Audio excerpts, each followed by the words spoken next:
are kilala for a grit and grind na style. There you go. Quick start by both boxers. I think Auxilio is rushing in, as well as Jimmy Cannu also rushing in. No feeling out process for both boxers. Yung intention nila sa isa't isa is trying to hurt. Yes. Literally. Kasi you see Jimmy comes forward to fight. Siguro ganun din si Reycar Auxilio. Definitely. And this is scheduled for 8 rounds. For the interim PBF as Super Bantamweight title. Both of them have one thing in mind. Start fast and start early. Very well said, Miss Rica. Kasi 8 rounds partner, well, you have a lot of time to work, but in this case both of them malakas in the early rounds. Nakasama natin to si Reycar sa on one of his fight, very shy pero very deadly inside the ring, no? Alam mo ba, nakilala ko yung kanyang magandang girlfriend kanina sa CR. Yeah. At sabi niya nga, all places, sa CR pa kayo nakita. Syempre, so shout out sa magandang girlfriend ni Reycar Auxilio na sinusuportahan siya dito. And of course, yung family din ni Jimmy Cannu, suportado rin siya dito sa comment section. Yes, It's one thing to watch top prospects slug it out in the ring kasi it's really a 50-50 fight, I think based sa ginagawa ng both fighters, I think there's a probably baka hindi matapos yung round, no? So both of them are committing to their punches, both of them moving their heads, moving their bodies, upper bodies. Both of them targeting the body also.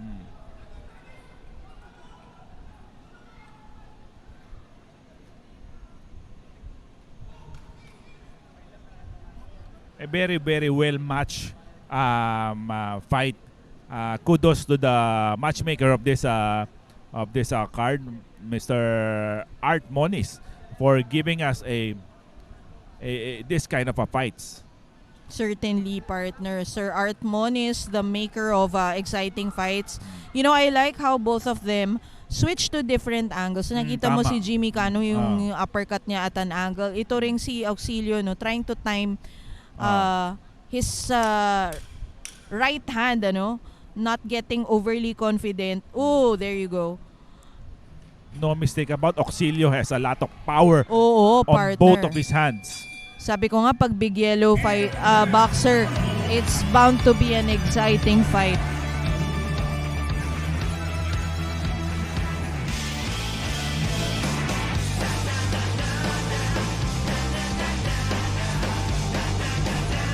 Here we go, some of the highlights of the previous round. Jimmy Cannu with an upper and hook. Auxilio with that beautiful stiff jab of his and that right hook. That overhand from Auxilio. Jimmy Cannu rushes in with that combination. What a sigh of fresh air, partner, na yung venue natin sa Tacloban is holding a boxing event. They are planning to have 3 to 4 events every year, partner, dito sa Tacloban, para may other venue naman. The more the merrier. We have Cebu, we have Manila, we got Bohol, and KAMAO, possibly Tacloban will be one of the markets where we could hold good size and quality boxing event. And of course, the center of boxing in Metro Manila, the Elorde Ballroom in Sukat pa rin niya. Yeah. Siyempre, ang Bohol is sa PMI, yung Black Snake, nandiyan lahat ang sa Bohol. And sa Cebu naman, marami Prime Star is there, and Omega and ARQ, everybody there is putting a contribution sa Philippine boxing para mag-grow tayo. Eventually, sa atin naman pumanig yung swing ng boxing. makapag-produce tayo ng mga quality boxers. Shoutout Lawrence Ladrada nanonood sa atin, Ken Belita, Dariel Damante, Jessie Lazarte. Nice left by Jimmy Cannu. Sabi ni Jessie Lazarte, si Crossman naman ang susunod. Yes, blow by blow, November 11. Abangan ninyo yan. Actually, maganda yung card na yun. Very stacked. Gerald Into is also on that Right. same card. At alam ko, maganda rin yung main Jazel event. Trinidad. Jazel Trinidad will be the main event. Oo. They will be fighting the kid from Marban Stable also. Carlo Diaz is also in that fight card. 1-2 to the body by Auxilio. Hooks by Jimmy Cannu. Actually, partner, naniniwala ako, no? Pag may backer ka talaga na stable, medyo nag-iiba ka. Oh, You are more complete kung tawagin. You're confident, and of course you have the tools, no, to enhance your natural abilities. Auxilio with that overhand over the guard of Jimmy Cannu.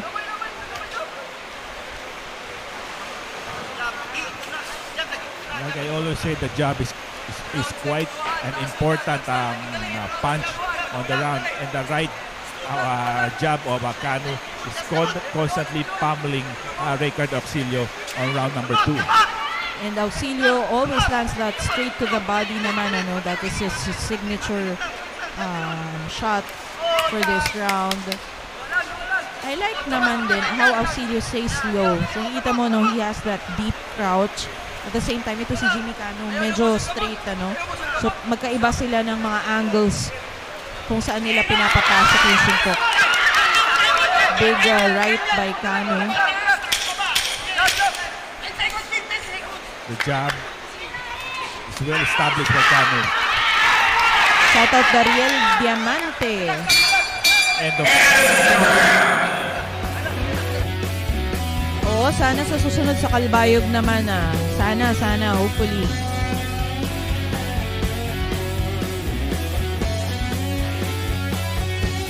Ryan Mapa, shoutout sa'yo dyan sa Kalbayog.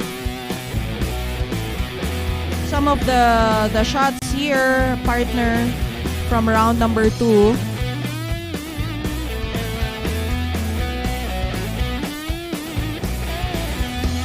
Alam mo, parang nung the Japanese fighting until nagkaroon na yung nag-step up na pati yung mga fighters na naglalaban-laban. Definitely. Alam mo, iba-iba naman din ang kultura yan ng boxing. Iba yung mga Hapon, iba ang style ng Pilipino, iba rin yung mga Ukrainian, iba rin yung mga Eastern Europeans, iba rin American. Of course, Americans also have their distinct style. So, instead of, I think, criticizing, maybe we should see also the good, no? In each style. Minsan kasi na-generalize di ba? So, instead of excessive criticisms, maybe we should look also of how we can develop our own style. Actually, partner, nung when Senator Manny Pacquiao, Nonito Donaire, Brian Beloria, Donnie Nietes, everybody emulate Filipino style, partner. Yeah, definitely. Yung aggressive na fast style, ano? That suits Filipinos, which are smaller boxers. And of course, the heart of the Filipino, unmistakable in any sport. Diyan tayo lamang sa puso. When seemingly akala mo matatapos na, the Filipino heart always carry the boxers towards the victory, partner. Sabi ni Arnold Sosmeña, shoutout daw kay Coach Pingping na nakikita natin sa corner ni Reycar Auxilio na dati niyang coach sa Omega. Again, a quick start by both boxers, tied up.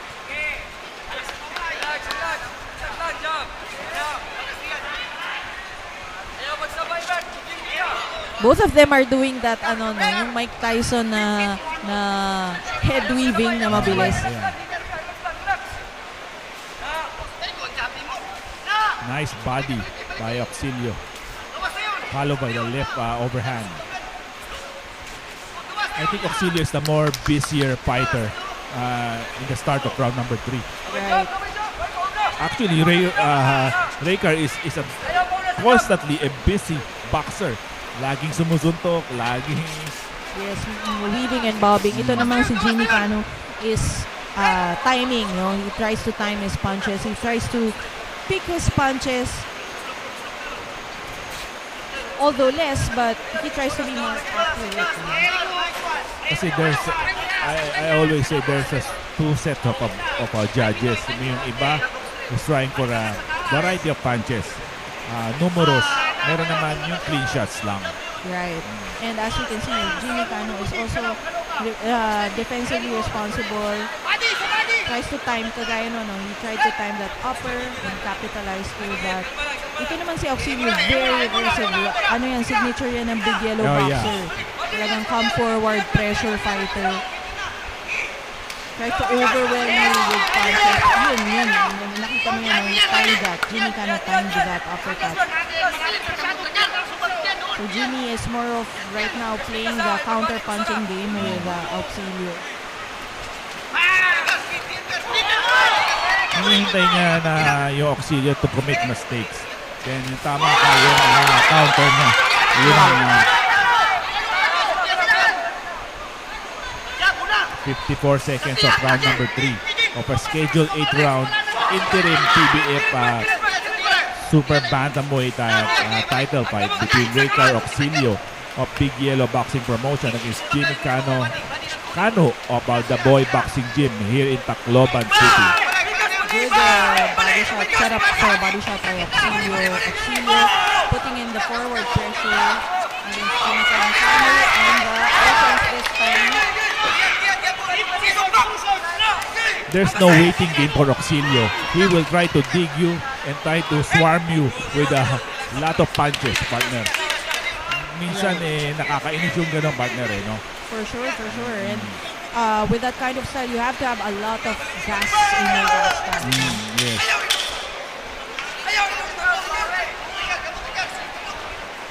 Again, the third man in the ring is former WBC champion Reycar. End of round number 3. Jimmy Cannu ended that round with 2 jabs that landed. What a high octane round 3 and 5 more rounds to go. And then our main event, Miss Reycar, for the PBF Bantamweight title, Carlo Domicilio of Big Yellow Boxing Stable going up against Justin Tarap of Calbayog City. Right. Justin Tarap is a former WBF World Boxing Foundation international champion also. And that two boxer is quite experienced already, and both of them did fight numerously abroad. Here we go, round number 5 of this fight for the interim round number 4 pala. Now, if you are Jimmy Cannu, what will you do on this round, partner? Well, definitely hindi din ako makikipagsabayan because you cannot fight Reycar Auxilio in his game. Yeah. So I think he has to stick to his style of timing. He has to time his punches and keep the fight in the center of the ring also. Kasi nakakakuha ng momentum si Reycar when he's pinned on the ropes. Very, very well said. Nice chop to the body by Auxilio. Countered by 1-2 from Cannu. Taking his jab again. Speaking of Jimmy Cannu. Oh, nice left by Auxilio. What a body work by Auxilio. It's like a machine. Yeah. There you go. I think that was good. Jimmy Cannu must punch in between the punches. Also, he should try that also. Kasi once you get Reycar Auxilio comfortable. Ang hirap nang i-disrupt eh. Yung sinasabi natin ka-counter ng isa nagawa ni Jimmy Cannu dun sa instance na yun.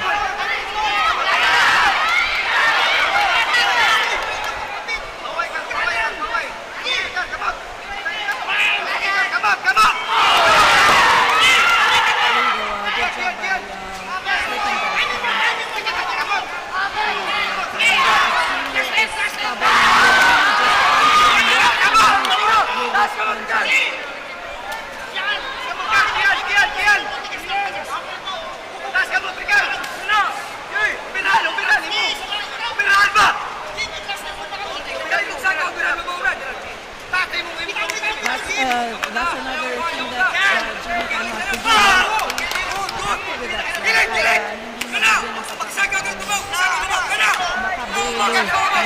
Bumalik na naman yung Auxilio sa trying to pin the ropes na naman.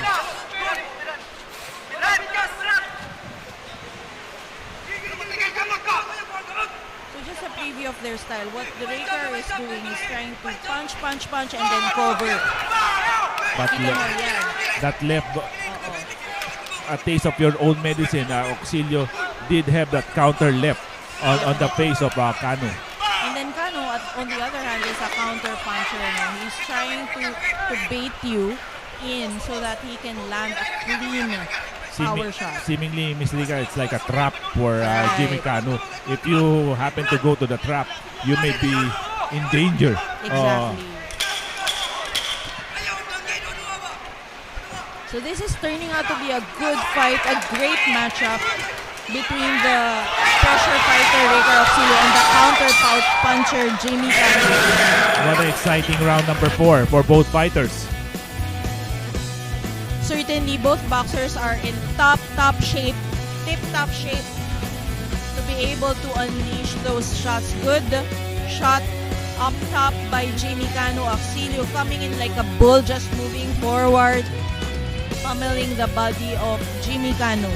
But in that replay, you could see that Cannu did nail Auxilio with that right, that stun Reycar Auxilio. At the same time, Auxilio is banking on that forward pressure. Kita mo, wala siyang atras. Puro, mostly abante, forward movement, forward pressure, volume punching by Reycar Auxilio. And the timing of Jimmy Cannu. Heading to round number 5 of this exciting encounter between Reycar Auxilio against Jimmy Cannu. Again, this event is given to you by Hayang Punch Boxing Promotion. We are here live in Tacloban City Convention Center. I am Alvin Esgo of Real Fight PH together with my partner, Rica Baby Dynamite Aquino, collectively known as Ricalbi Nation. Yes, follow nyo po ang Elordio TV so that you can watch more fights like this for free. Here we go, back at the center of the ring is Cannu and Auxilio. At syempre, ang suot nilang gloves from Fairtex Philippines. Seemingly, this is a battle of quality versus quantity, partner. I think doon na You're right, yung laban nila. So because Auxilio is trying to have a lot of punches and Cannu trying to counter with one big solid punch. And ultimately, it's really which style prevails in a fight. Sabi ng nila partner, styles make fights. And what is the vision of a judge regarding this kind of a fight? We all don't know what are they thinking about. Because like I said, some of the judges are looking for cleaner shots. Some of the judges are going for the variety of shots. Meron ding iba yung kung sino yung nagdadala ng laban. And then also the defense is also part of the criteria. Partner, just a preview of how our judges look at fights kasi hindi to parang amateur na padamihan lang ng suntok Iba ang judging rules natin, judging criteria natin sa pro. Again, Auxilio digging into the body and head of Jimmy Cannu. Cannu staying defensive and trying to counter up top and underneath that guard of Auxilio. Landing shots din, no, partner? Kita mo yun? Auxilio is a throwback kind of a fighter. He will not back down. He will try to nail you until you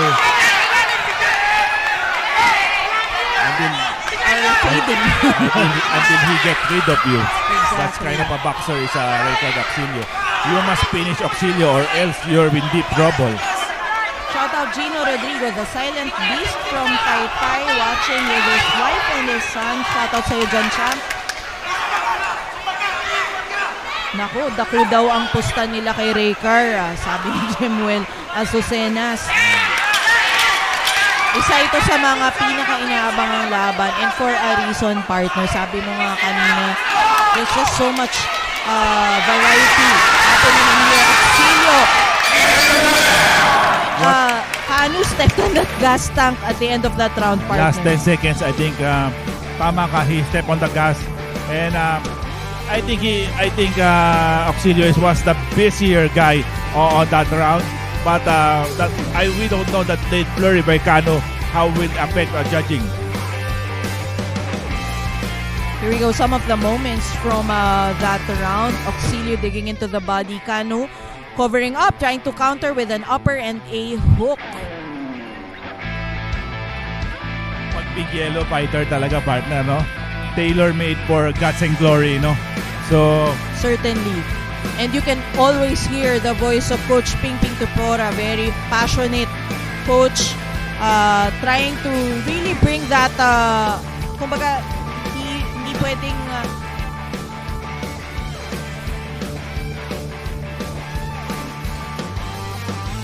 trying to bring that, kumbaga, trying to hype up his boxer, bringing up the energy in the fight. And of course, Jimmy Cannu remains composed as he should against a pressure fighter that is Reycar Auxilio. in my opinion, I think Cannu must press a little bit action, partner, to make it more exciting fight. Competitive too. Yeah, I mean a competitive fight because in the eyes of many, I think Auxilio is maybe siyang nagdadala ng laro. So sabi ko nga, it is a factor on winning a fight. You're right, partner. And kanina, no, I think narinig ka ni Jimmy Cannu kasi he started that round fast. But again, Auxilio is out-muscling him, pushing him into the ropes right now. Because if you look at how the pace of the fight is going, it is a Reycar Auxilio kind of a fight. Because swarming you, try to dig to the body, style yan ni Auxilio. So, pero hindi natin alam kung ano ang nakikita ng judges.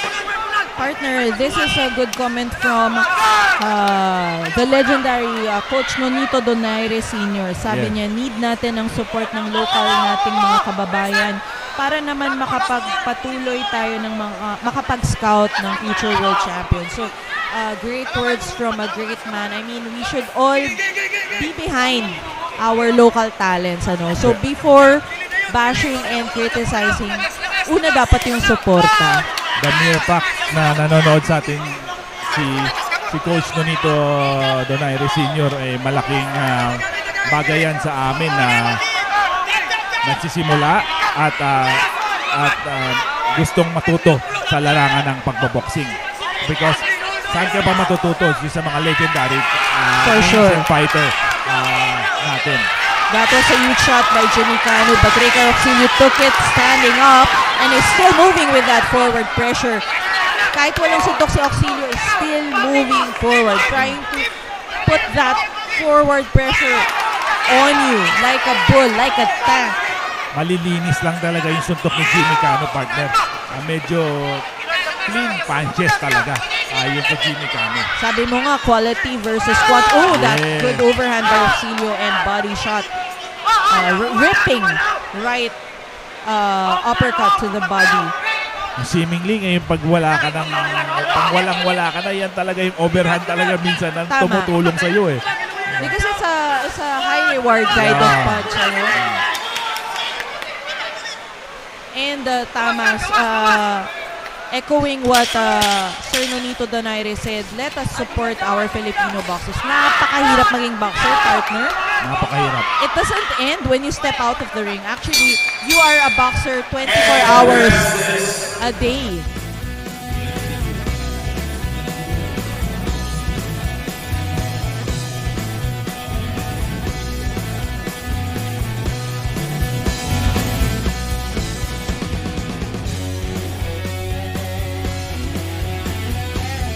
Ito na, partner, makikita natin round 7 and round 8, how conditioning, how stamina will push them through in the last 2 rounds. Sabi nga nila, this is the championship rounds. You must take this round for you to have a winnable fight. Exactly. And again, this is Rika Baby Dynamite Aquino, your commentator for today with me, Alvin Esgo of Real Fight PH. Salamat sa pagsubaybay ninyo at sa alam niyo yung ano lang, yung manood lang kayo at makinig kayo sa amin. Napakalaking bagay na po sa amin yun.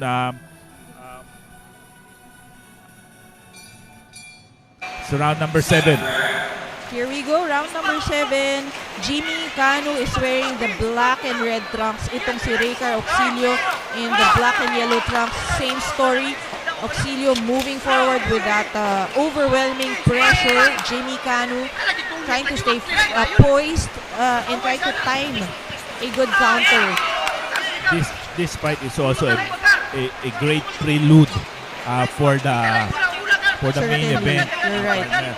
Which I think have some similarities that could happen.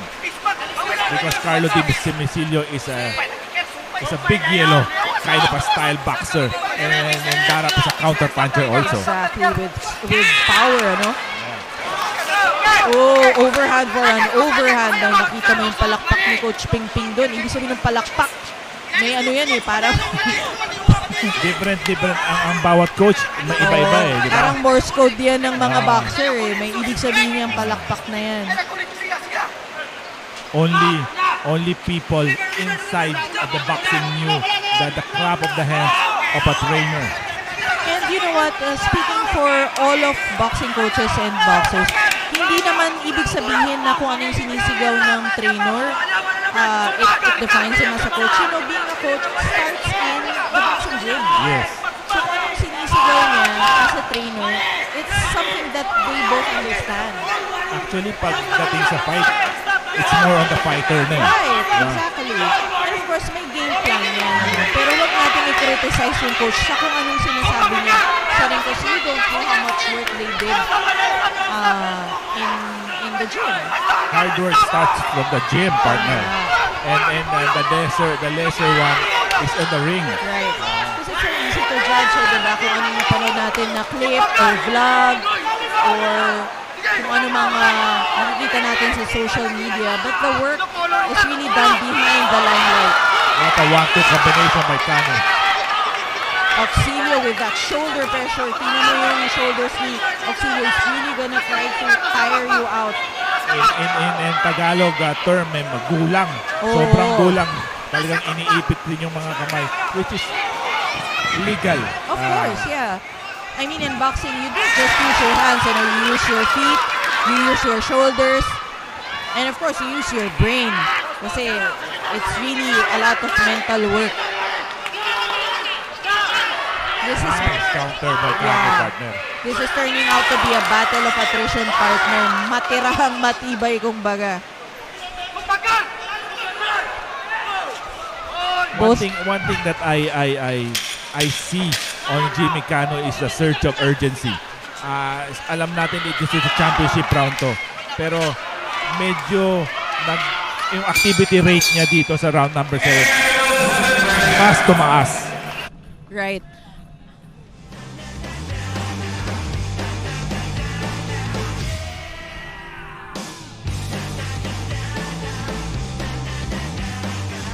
go. We are approaching the 8th and the final round of this matchup for the interim PBF Super Bantamweight title. It's a classic all-Filipino slugfest, partner. Yes.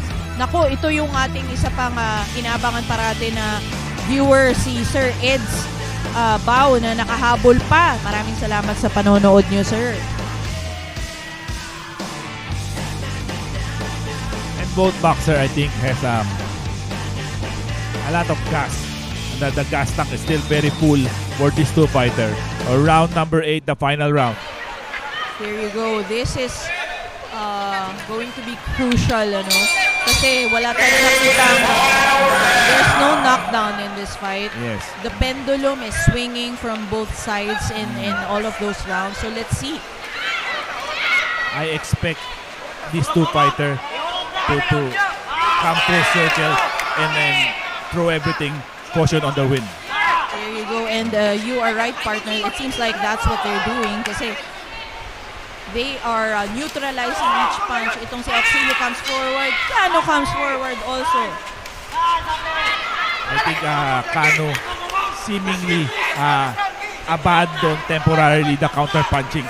Medyo he is now aggressive enough. Exactly. Very aggressive. Initiating his attacks. Yeah. And you want to talk about OG Coach Bricks Flores, the legendary Coach Bricks, is watching us right now. He says, good fights. Maraming salamat, Coach Bricks, for watching. And we miss Noy Pasing Jim. We hope to be there. Nice body work by Auxilio again.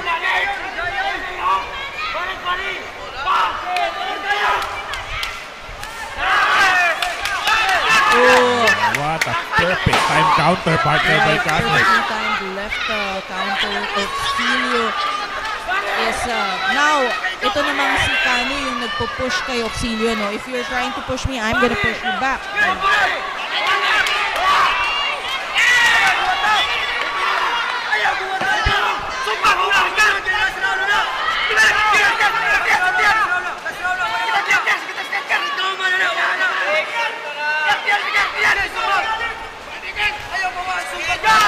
Final minute and 12 seconds left, and they are fighting toe-to-toe.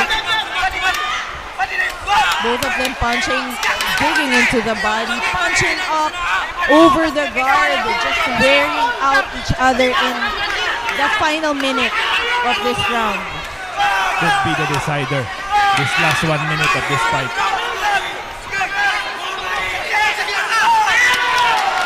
Huge shots by both boxers. Jimmy Cannu stepping on the gas tank. Reycar Auxilio still a willing participant in this fight.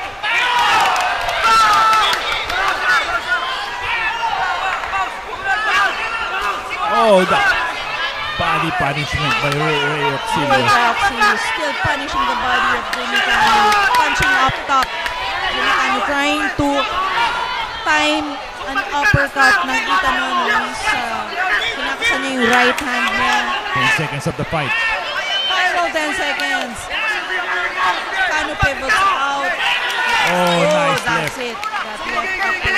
Auxilio still moving forward. There you have it. This is gonna end in the middle of the ring, with both boxers trying to outmuscle each other. What a fight!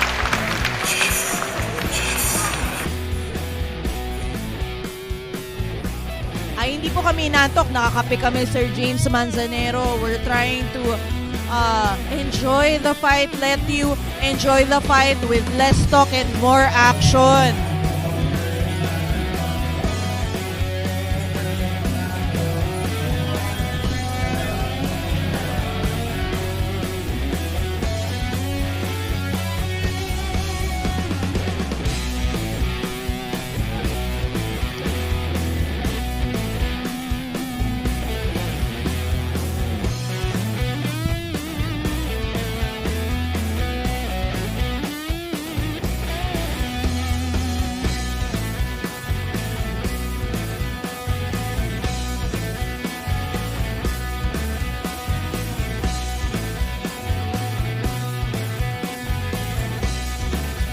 Here we go. Some of the highlights of the previous round. That high intensity 8th round.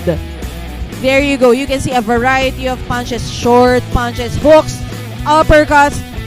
Both of the boxers utilizing their upper body just to pin their opponents down the rope. Reycar Auxilio with that forward pressure. Jimmy Cannu punching while backpedaling.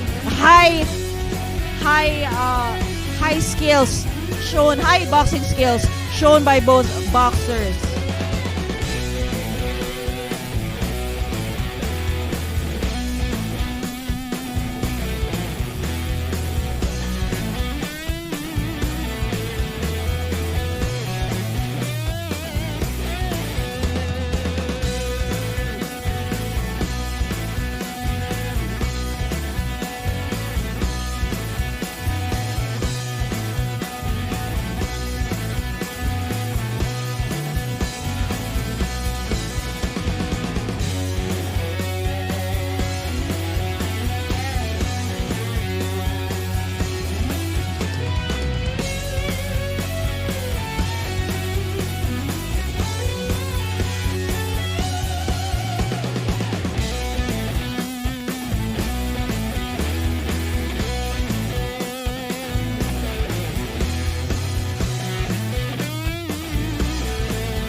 Gentlemen, after 8 rounds of championship professional boxing, we will go to the scorecards. Judge Gerald Tumeldan scores the bout, or Judge Melchor Anong scores the bout 77 to 75. He has it for Cannu. Judge Noel Flores scores the bout 78 to 74. He has it for Auxilio. And Judge Gerald Tumeldan scores the bout 76 to 76. We have a split draw.